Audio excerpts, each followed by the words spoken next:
Hi Virgo, welcome to Amihan Tarot. Ito ay general reading. Pwede ka makarelate, pwedeng hindi. So, gamitin mo lang itong reading na to kung saan mo pwedeng i-apply sa sitwasyon mo. At paulit-ulit kong sinasabi, kung hindi sa'yo, maaaring yung mga susunod na reading ang para sa'yo. So, para sa mga napadaan sa aking channel, Virgo, please subscribe, pakita notification bell, share, like, and comments na rin. At salamat po sa mga sumusuporta at patuloy na sumusuporta sa aking channel. Please, huwag nyo na lang pong i-skip ang ads dahil malaking tulong po sa akin yan. Maraming salamat. So Virgo, ito ang iyong reading for this week from Universe.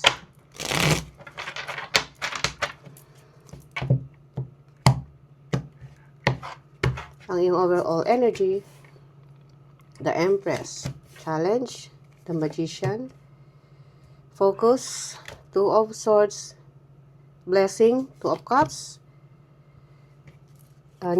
future energy, the Hierophant, and ang outcome is Page of Swords. Okay, Virgo, the Empress. Punong-puno ka ng pangarap. Ito yung energy mo this week. Gusto mo maging isang successful na negosyante, gusto mo mag-level up sa career kung ano yung meron ka. So, ando dun yung pangarap mo. Dahil nakikita kong itong pangarap na ito is hindi lang para sa'yo, kundi para sa mga mahal mo sa buhay. So, kung ano yung passion mo, tinutuloy mo lang kahit may mga challenges na maranasan ka, binabaliwala mo kasi ayaw mong mawala sa focus o sa concentration. And then, ang iyong challenge, the Magician.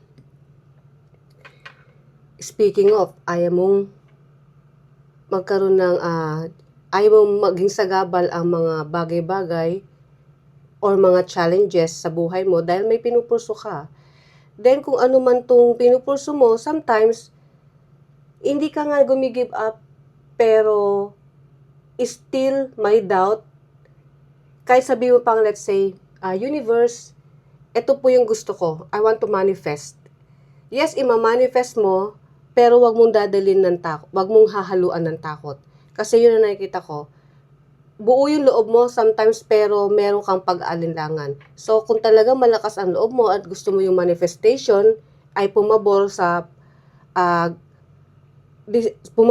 resulta na gusto mo, then tanggalin mo yung takot. Ang iyong focus, Two of Swords. Meron kang challenges before na kahit masakit, kasi ang tingin ko sa'yo, dito sa energy na nakita ko is, when it comes to career, marami kang sinubukan dati. Ngayon, sa sobrang dami mong sinubukan, ando doon din yung mga failure, challenges na hindi mo alam kung bakit sunod-sunod na nangyayari. For example, nag-apply ka sa isang trabaho. Nagdesisyon ka kung sinong pipiliin mo. Maaaring maraming options, maraming choices. So, yung napili mo is hindi pala maganda. Yung iniwanan mo, yung pala yung sa tingin mo, mas nag-click at nagkaroon ka doon ng regret. So, this time, kung ano talaga itong pinapangarap mo, kailangan, wag mo nang pahirapan yung isip mo. So, kailangan clear ka. Ang iyong blessings, Two of Cups. Two of Cups is, pagdating sa trabaho, ando dun yung sipag mo eh. Ayan yung isa sa mga blessing mo, Virgo. Masipag ka, nagugustuhan ka ng mga boss mo o ng mga clients mo dahil ikaw yung makikita mo pa rin the way ka magtrabaho malinis, accurate, at ang maganda sa'yo is pag may sinabi ka, tinutupad mo. Kumbaga meron kang tinatawag na palabra de honor. Kaya yung loyalty, nakikita yan ng mga taong nakaka-transact mo o nakaka-communicate mo kung meron ka mang project na ginagawa or meron kang kadil sa business. So, yun ang isa sa blessing mo. Magaling ka when it comes to communication, yung pagiging totoo sa sarili. And then, ang iyong future energy, the Hierophant. Yung mga skill na meron ka, let's say, magaling ka sa ganitong aspekto ng buhay mo. Pagdating sa arts, magaling ka mag-drawing. Or magaling ka sa sales talk. Sabi ko nga, di ba yun yung blessing mo? Mas pinapalawak mo pa yan. Kumbaga, kakompetensya mo yung sarili mo. Kung alam mo magaling ka na, mas ini-improve mo pa. Yun na nakikita ko sa'yo in the future. Mas ginagalingan mo kung ano man yung meron ka. Career, business, ano man yan. And then, ang outcome, Page of Swords. Speaking of communication, na blessing mo, Page of Swords is communication or eagerness. Talagang ano ka, yung agresibo pagdating sa trabaho. Na sa tingin mo, magkakaroon ka ng step up.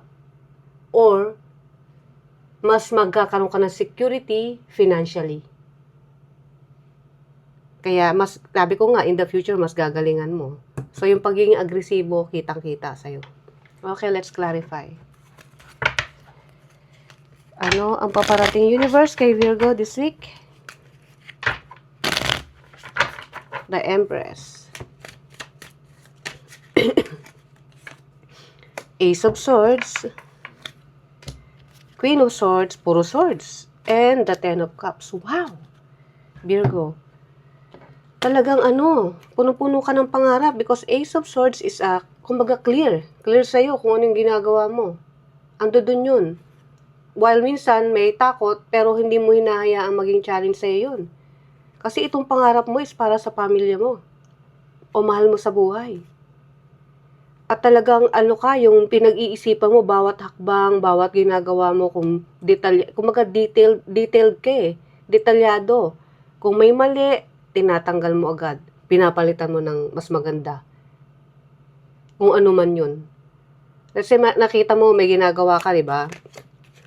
Project man yan sa business, may mali ka. Sa tingin mo may maling desisyon, kahit na mapagod ka, inuulit mo. And then, start ulit. Kasi, gusto mo, yung pinagsusumikapan mo, mabilis mo makikita yung progreso. That's why agresibo ka. And then, ang iyong challenge, the Magician. Four of Cups. The Magician, kinlarify pa rin. And the Hangman. Alam mo, nagpapa-challenge sa'yo is, wala pa, hindi pa nangyayari. Natatakot ka na. Or, baka yung ino-offer mo, yung ino-offer mo is hindi makuha kung ano man to.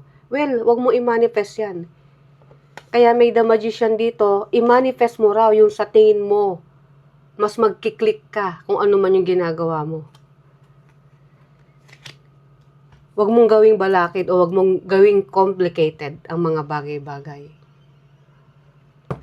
Ang iyong focus. Two of Swords. The Star, Page of Cups, and the Judgment. Yeah, ando dun yung hope. Now, this time, kung anong pinipili mo is, eto na yung for forever or panghabang buhay na magiging trabaho mo or pagkakakitaan mo. Kasi in the past, marami kang mistakes or marami kang napagpilian na mali pala. So, nagkaroon ka na realization dyan. Na this time, alam ko na kung anong desisyon o ang direction na patutunguhan ko. So, hindi lang pakiramdam, kundi ginagamitan mo ng matalas na pag-iisip.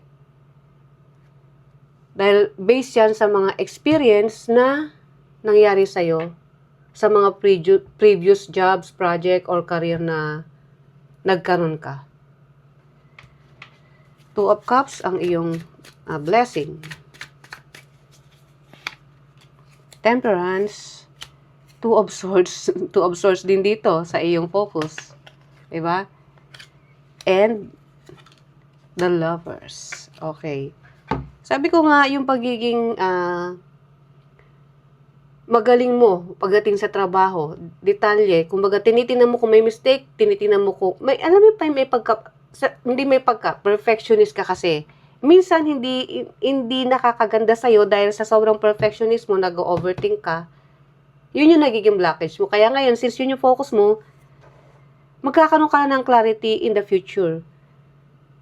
Bali, ang magiging basihan mo na lang is, kung pananatilihin ko yung pagiging stressful na mga bagay na nagbibigay sa isip ko is, hindi mo nagagawin yan. So, ipofocus mo na lang kung saan yun sa tingin mo magaling ka. Magaling kang makipag-communicate, di ba? Magaling kang gawin ng pulido ang mga trabaho mo. So, doon ka magpo-focus. Ipapakita mo yan kung kanino ka nakakommit. Let's say, committed ka sa iyong partner sa trabaho or sa iyong pinagkakakitaan.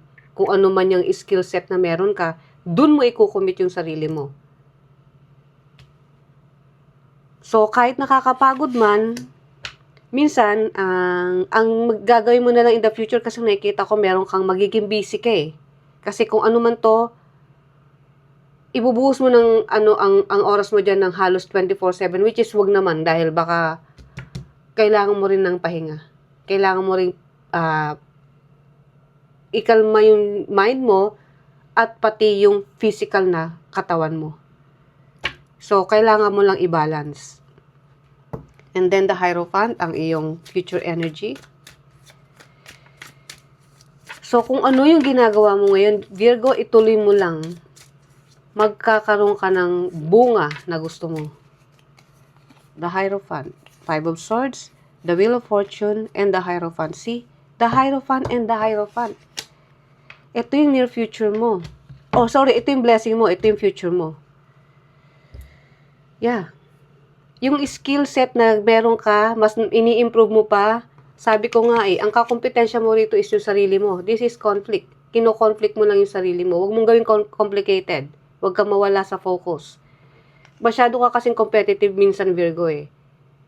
Maganda yan kung healthy competition. Pero nakikita ko sa'yo rito, the Wheel of Fortune is, yung direction na pupuntahan mo is tama at kung magiging kontento ka dahil in the end marirealize mo na ito pala yung purpose in life mo.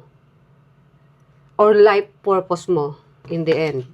Kasi dito ang dami mong napagdaanan na trabaho eh.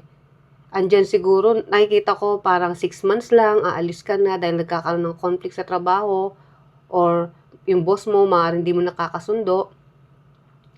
And then, paulit-ulit na cycle, ikaw na nagdesisyon na maaaring meron akong dapat baguhin, which is yung pagiging overthink mo nga, o kaya masyado mong sa sobrang detalyado mo magtrabaho, minsan napapakialaman mo yung trabaho ng iba, which is dapat yung sayo lang. Kasi maraming tao na nami-misinterpret ang Virgo pagdating sa ganyan, yung pagiging perfectionist. But then, after mo ma-realize yan, naging aral sa'yo, now, madali na magiging smooth na kung ano man tong tinutuloy-tuloy mo. Which is magkakaroon ka ng success. Mag-concentrate ka lang kung ano yung dapat, hindi yung sa trabaho ng iba, yung sa sarili mo lang. And then, ang Page of Swords, ang outcome.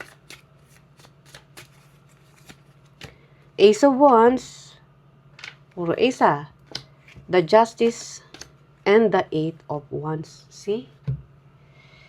Ang bilis. Yung pagiging agresibo mo, Virgo, yan yung magbibigay ng tagumpay sa'yo ng ganun din kabilis.